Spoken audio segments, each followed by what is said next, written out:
नमस्कार दोस्तों, स्वागत है आप सभी का हमारे यूट्यूब चैनल संजय कंप्यूटर्स में। दोस्तों, आज के इस वीडियो में आप लोगों को बताने वाला हूं कि आप ऑनलाइन वरासत के लिए ऑनलाइन आवेदन अपने मोबाइल की सहायता से किस प्रकार कर सकते हैं। बहुत ही आसान प्रोसेस है। ये सारी चीज़ें आप अपने मोबाइल की सहायता से भी कर सकते हैं। दोस्तों, वरासत की ज़रूरत जब पड़ती है जब जो भूमि का मालिक है उसकी डेथ हो जाती है और उस भूमि को उनके वारिसों के नाम ट्रांसफ़र करने के लिए ऑनलाइन आवेदन देना होता है। उसी को ऑनलाइन वरासत बोलते हैं। तो ऑनलाइन वरासत करने के लिए सबसे पहले आपको आवेदन करना होता है। तो आज की इस वीडियो में आप लोगों को स्टेप बाय स्टेप सारी जानकारी देने वाला हूं, किस प्रकार से आप अपने मोबाइल की सहायता से ऑनलाइन वरासत के लिए आवेदन कर सकते हैं। फुल प्रोसेस आपको इस वीडियो में मिलने वाला है, तो वीडियो में लास्ट तक बने रहें। चलते हैं, वीडियो को शुरू करते हैं। इसके लिए सबसे पहले आपको अपना ब्राउज़र ओपन करना है। ब्राउज़र ओपन करने के बाद आपको यहाँ पर टाइप करना है ऑनलाइन वरासत। इतना टाइप करके आपको सर्च कर देना है। तो हम यहाँ पर ऑनलाइन वरासत लिखकर सर्च कर देते हैं। तो हमने यहाँ पर ऑनलाइन वरासत लिखकर सर्च कर दिया है। थोड़ा सा वेट करेंगे, हमारे सामने कुछ इस प्रकार का इंटरफेस खुलकर आ जाएगा। अब हमारे सामने ऐसा इंटरफेस खुलकर आ गया है। अब यहाँ पर जो फर्स्ट वेबसाइट दिखाई दे रही है wadup.nic.in, इस पर हमें क्लिक कर देना है। तो हम इस पर क्लिक करेंगे। जैसे हम यहाँ फर्स्ट वेबसाइट पर क्लिक करेंगे, हमारे सामने अगला इंटरफेस खुलकर आ जाएगा। अब हमारे सामने कुछ इस प्रकार का डैशबोर्ड खुलकर आ गया है। अब यहाँ पर आपको सबसे पहला ऑप्शन जो दिखाई दे रहा है ऑनलाइन आवेदन करने के लिए, यहाँ पर क्लिक करें। इस ऑप्शन पर हम क्लिक कर लेते हैं। तो सिंपली हम इस पर क्लिक कर देते हैं। अब जैसे ही आप इस पर क्लिक करेंगे, आपके सामने नेक्स्ट स्टेप खुलकर आ जाएगा। अब यहाँ पर आपको अपना मोबाइल नंबर इंटर करना है। फिर आपको मोबाइल नंबर इंटर करने के बाद मोबाइल नंबर पर OTP भेजिए, इस ऑप्शन पर क्लिक करना होता है। तो हमने मोबाइल नंबर इंटर कर दिया है। मोबाइल नंबर पर OTP भेजिए, इस पर क्लिक कर देंगे। अब हमारे मोबाइल नंबर पर OTP जा चुकी है। नीचे आप देख सकते हैं लिखा हुआ दिखाई दे रहा है OTP सफलतापूर्वक भेज दिया गया है। तो हमारे मोबाइल पर OTP आ चुकी है। उस OTP को हम इस बॉक्स में इंटर करेंगे। ये जो बॉक्स दिखाई दे रहा है, इस बॉक्स में हम OTP इंटर कर लेंगे। सिंपली OTP इंटर करने के बाद यहाँ पर जो कैप्चा कोड दिखाई दे रहा है, इस कैप्चा कोड को भी इस बॉक्स में फिल कर देंगे। कैप्चा कोड को फिल करने के बाद नीचे आपको ब्लू कलर में लॉगिन करे का ऑप्शन दिखाई दे रहा है, इस पर सिंपली क्लिक कर देंगे। आप लॉगिन करने के बाद इस पर क्लिक करेंगे, हमारे सामने कुछ इस प्रकार का डैशबोर्ड खुल जाएगा। अब यहाँ पर आवेदन की प्रविष्टि करने का ऑप्शन दिखाई दे रहा है बीच में, आपको इस ऑप्शन पर क्लिक कर देना है। हम इस पर क्लिक करेंगे। इस पर क्लिक करने के बाद हमारे सामने ऐसा इंटरफेस खुल जाएगा। अब हमें यहाँ पर आवेदन पत्र भरने के लिए ऑप्शन खुलकर आ जाएगा। 4 चरणों में हमें अपने आवेदन पत्र को फिल करना है। तो सबसे पहला भाग जो है आवेदन का विवरण है। तो यहाँ पर जो आवेदक है उसका विवरण फिल करना है। तो यहाँ पर आवेदक के विवरण में सबसे पहले आपको आवेदक का नाम इंटर करना है। उसके बाद उस आवेदक का जो पिता या पति का नाम है उसका नाम यहाँ पर इंटर कर देना है। फिर यहाँ पर आवेदक जो है उत्तर प्रदेश का निवासी है या नहीं उसको चूज करना है। आवेदक का आधार नंबर इंटर करना है। आधार नंबर वैकल्पिक है, आप चाहें तो डाल सकते हैं, अदरवाइज ऐसे छोड़ सकते हैं। मोबाइल नंबर इंटर करना है। तो चलिए हम सारी चीज़ें यहाँ पर फिल कर लेते हैं। सबसे पहले हम यहाँ पर नाम इंटर करेंगे, पिता का नाम इंटर करेंगे, आवेदक कहाँ का निवासी है, ये सारी चीज़ें हम यहाँ पर चूज कर लेंगे। तो सिंपली हम यहाँ पर सबसे पहले नाम इंटर कर देते हैं। तो हम यहाँ पर नाम है, जो नाम और पिता का नाम, ये सारी चीज़ें हमें हिंदी में इंटर करनी होती हैं। आवेदक उत्तर प्रदेश के निवासी, बाहर का नहीं निवासी है, तो इसलिए हम नहीं वाले ऑप्शन पर क्लिक करेंगे। इस पर क्लिक करते ही हमारे सामने अगला स्टेप खुल जाएगा मोबाइल नंबर इंटर करने का। तो हम यहाँ पर जो मोबाइल नंबर है वो मोबाइल नंबर इंटर कर देते हैं। सारी चीज़ें आपको याद रखना है, हिंदी में फिल करनी है। तो हम यहाँ पर नाम, पिता का नाम इंटर कर लेते हैं, मोबाइल नंबर इंटर कर लेते हैं। उसके बाद यहाँ पर अगला ऑप्शन आपको मिल जाएगा मंडल चूज करने के लिए। तो आप किस मंडल से आते हैं अपने मंडल को चूज कर लेंगे। किस जनपद से आते हैं अपने जनपद को चूज कर लेंगे। फिर यहाँ पर आपकी तहसील क्या है, तहसील के चूज करेंगे। फिर आपको यहाँ अपना फुल एड्रेस जो है, तो हम यहाँ पर अपना फुल एड्रेस इंटर कर लेते हैं। फुल एड्रेस इंटर करने के बाद यहाँ पर आपको सुरक्षित करें का ऑप्शन दिखाई दे रहा है, इस पर क्लिक कर देंगे। आपकी जो डिटेल है, आपने अभी जो डिटेल भरी है वो सारी डिटेल आपकी सुरक्षित हो जाएगी। यह डिटेल सुरक्षित होने के बाद आपको सेकंड स्टेप पर आ जाना है। भाग 2 में यहाँ पर जो मृतक हुआ है उस मृतक की सारी डिटेल यहाँ पर आपको फिल करनी है। तो मृतक की डिटेल फिल करने के लिए आपको नीचे ऑप्शन मिल जाएंगे। तो यहाँ पर आपको मृतक की जो डिटेल है वो फिल करनी है। तो सबसे पहले चयन करने का ऑप्शन मिल रहा है। यहाँ पर जो मृतक हुआ है उसका पुरुष खातेदार है या महिला खातेदार है, उस ऑप्शन को चूज करेंगे। फिर से चयन करने पर क्लिक करेंगे और यहाँ पर आपको दूसरा ऑप्शन जो मिल रहा है खातेदार की मृत्यु, इसको चूज कर लेंगे। फिर अगला ऑप्शन आपको यहाँ मिल रहा है खातेदार का नाम इंटर करना है। तो यहाँ पर आपको खातेदार का नाम इंटर कर लेना है। फिर अगला ऑप्शन आपको मिल रहा है कोविड-19 से मृत्यु हुई है या फिर नहीं, तो आपको इसको चूज कर लेना है। फिर अगला ऑप्शन यहाँ पर मिल रहा है चयन करें, यहाँ पर तिथि भरना है, खातेदार की मृत्यु की तिथि चूज करना है। फिर यहाँ पर खातेदार की कब मृत्यु हुई उस डेट को आपको यहाँ पर इंटर कर देना है। तो यहाँ पर खातेदार की मृत्यु की डेट इंटर करना है। फिर अगला ऑप्शन आपको चयन करने का मिल रहा है, इसमें पिता या पति का नाम चूज करना है, और महिला है तो पति, अगर पुरुष है तो पिता का नाम चूज करके यहाँ पर उसका नाम लिख देना है। फिर यहाँ पर जो मृतका है या उस जो मृत्यु हो चुकी है जिस व्यक्ति का, उसका चयन करने के सामने आपको ऑप्शन मिल रहा है, तो इसको उत्तराधिकार से जो ऑप्शन है इसको सिलेक्ट कर लेंगे। तो हम यहाँ पर उत्तराधिकार से सिलेक्ट कर लेते हैं। फिर यहाँ मंडल चूज करेंगे, जनपद चूज करेंगे, तहसील चूज करेंगे, परगना चूज करेंगे, ग्राम चूज करेंगे, और यहाँ पर आगे आपको फुल एड्रेस इंटर कर देना है।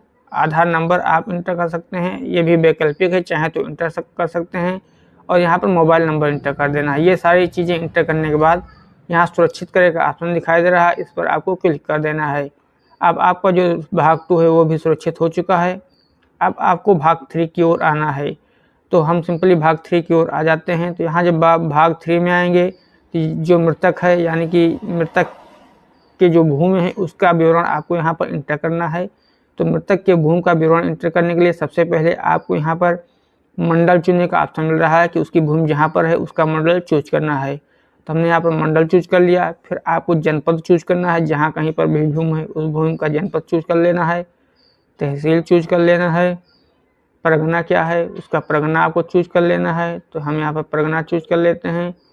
फिर परगना चूज करने के बाद किस गांव में ज़मीन है उस गांव को आपको यहाँ से सिलेक्ट कर लेना है, तो हम यहाँ से गांव का नाम भी सिलेक्ट कर लेते हैं। फिर अगला ऑप्शन आपको यहाँ पर मिल रहा है भूखंडों की संख्या, यानी जो मृतक है उसकी जो भूमि है वो कितने घाटों में है, उस घाटों की संख्या को आपको यहाँ पर चूज कर लेना है। तो हम यहाँ पर घाटों की संख्या जो भी है आपके पास वो चूज कर लेंगे। तो हम यहाँ पर फिलहाल 4 चूज कर लेते हैं। घाटों की संख्या चूज करने के लिए अब यहाँ पर अगला ऑप्शन आपको मिल रहा है भूखंड का 1 का विवरण फिल करने के लिए। तो यहाँ पर घाटा संख्या फिल करना है। तो सबसे पहले आप कोई सा भी एक घाटा यहाँ पर इंटर कर देते हैं। तो हम यहाँ पर कोई सा भी एक घाटा इंटर कर लेंगे। अब जैसे ही यहाँ पर आप कोई सा भी एक घाटा इंटर करेंगे, फिर सामने आपको ऑप्शन मिल रहा है खतौनी खाता चुनने का। तो जो ऑप्शन आपको यहाँ पर सामने दिखाई दे रहा है खतौनी खाता चुनने का, इस पर आपको क्लिक कर लेना है। तो हम सिंपली इस पर क्लिक कर लेते हैं। इस पर क्लिक करने के बाद यहाँ पर इस घाटे में जितने भी खातेदार का नाम है सभी का नाम शो कर जाएगा। तो हम यहाँ पर मृतक जो है उस मृतक का नाम चूज कर लेंगे। तो उस मृतक का नाम चूज करने के बाद उसी के ऊपर हम क्लिक कर देंगे। तो हम यहाँ पर सिंपली मृतक के नाम पर क्लिक कर देते हैं। तो यहाँ पर आपको इस लिस्ट में से मृतक का नाम चूज कर लेना है और उस पर क्लिक कर देना है। तो हम यहाँ पर क्लिक करते हैं और आगे का प्रोसेस आपको बताते हैं। तो हमने क्लिक कर दिया है, जो मृतक का नाम है उस पर क्लिक करने के बाद अगला स्टेप आपके सामने आ जाएगा। तो हमने इससे ही मृतक के नाम पर क्लिक करेंगे, थोड़ा सा वेट करेंगे। वेट करने के बाद आप यहाँ पर देख सकते हैं जो आपका घाटा संख्या है वो सक्सेसफुली नीचे सेव हो चुका है। तो हमारा जो घाटा था ये सक्सेसफुली सेव हो चुका है। अगर कोई गलती हो गई तो हटाए का ऑप्शन दिखाई दे रहा है, इस पर क्लिक करके आप इस घाटे को हटा भी सकते हैं।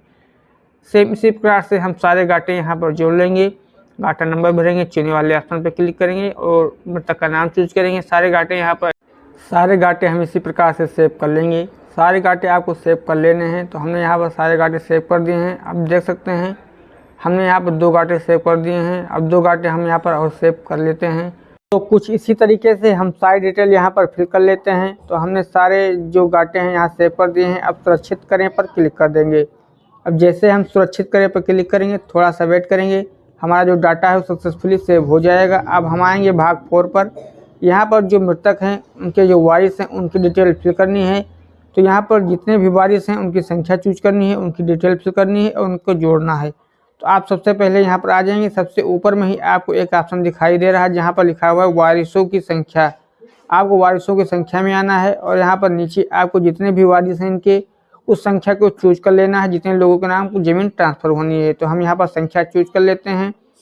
संख्या चूज करने के बाद अगला ऑप्शन हमें मिल रहा है वारिसों का विवरण। तो वारिसों के विवरण में सबसे पहले आपको नाम इंटर करना है। तो हम यहाँ पर जो वारिस है उसका यहाँ पर नाम इंटर कर देंगे।